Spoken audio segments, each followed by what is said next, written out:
It is no longer a rumor that Atiku Abubakar has already made it clear that he's running for 2027. So they are going to be fighting for the flag bearer of the ADC. That's just the truth. Who will be the flag bearer of that party? That's what they'll be fighting for. But come to think of it, there was a gentleman agreement. We cannot dispute that fact.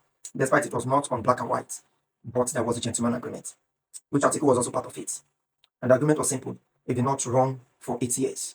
The South will run for 8 years. Why is it that every time Atiku normally comes to betray that gentleman agreement? No other northerner that normally comes to betray the gentleman agreement except Atiku. Why? That's to tell you that he has nothing inside of him than the hungry to be a president. He just wants to rule as a president. Way and out, he doesn't care. That is why whenever the election is over, he runs back to Dubai. When it's 4 years again, he comes back. And I will say this again and again, that nothing good can come out of this coalition. Let me close my eye and say it. Nothing good can come out of this coalition. Because all the people inside that coalition are people that are angry with Bola Ahmed Tinubu. Not because he's a bad leader. Not because he's not a politician. Not because he's doing well. Not because he has transformed Nigeria. No. Not because he's even implementing policies. Because he did not give them appointments. El-Rufai is one of them. Rotimi Amici is one of them. There are many there. But these are the popular names we know there. So these people that are angry just because they did not give them appointments, what makes you feel that if these people enter power, they have anything to offer? Is there anything they have that will be different from what Bola Ahmed Tinubu is doing right now? The answer is still no. Majority of them there has obtained several positions. Many of them there has been governors before, rep members, ministers. What did they do different from what they are doing now? In their time, there was no steady light. In Bola Ahmed Tinubu time, there was no steady light. So there's nothing different. Assuming in their time, there was steady light, and now Bola Ahmed Tinubu time, there no light, we would have said, okay, maybe we'll vote one of them into power, there will be steady light. But I'm talking to in their time.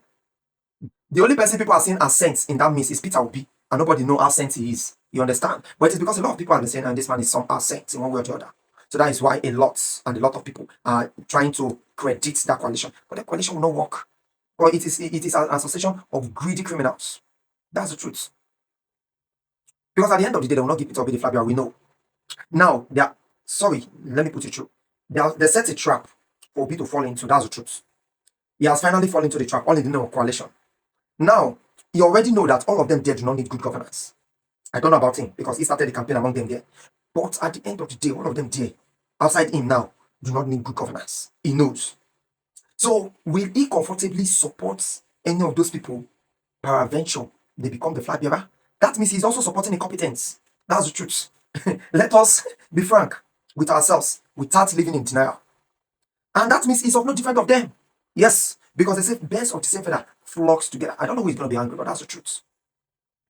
But can we still dispute the fact that we want this government to be changed? No. Can any of those people there change this government and give us a better government that we deserve? No. No, because all of them there, they're just testing for power.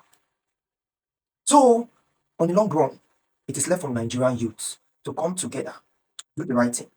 Because at this time, why Waziri Atiku Abubakar is thinking that he's standing a chance to be the next president of Nigeria, it is because the tastiness of the youth, almost all the youths are yelling, crying, and agitating. So in his mind, he feels like if I capture Obi on my side, if I capture this way they cry on my side, I will have all their followers with me. Even if they leave, not all the followers will leave. That is political strategy. But as it is now, if Obi peradventure decides to leave ADC, not all the obedient will leave with him. Because some of them start rethinking, this guy once told us that here's the channel. Why is he leaving now? Now no go. They'll end up buying some people over. So automatically, if he comes in with 6 million, he's not going back with the 6 million. That's the truth. And that's how politics works. So the question is, can the coalition rescue Nigeria? Are the coalition people ready to do the right thing by standing on the gentleman agreement? If they will, and that's kudos. A lot of people believe in it. That's the truth. A lot of people, just if they can give it to either Rotimi Amici or Peter Obi, right? People will say, at least there is hope in the coalition. That's the truth. But all hope are not lost because we still have credible people out there. Outside that coalition, there is Yemi Osinbajo. There is Omoyele Sowore. You understand? There are prominent people outside the coalition. So at times, Nigerian youths, and we beg us, if the coalition will not work, let us look beyond the coalition. 2027 is still far. It's enough time for we to put our house in order and do the right thing. Once again, I remain the bitter truth. Atiku Abubakar, stop to the betray.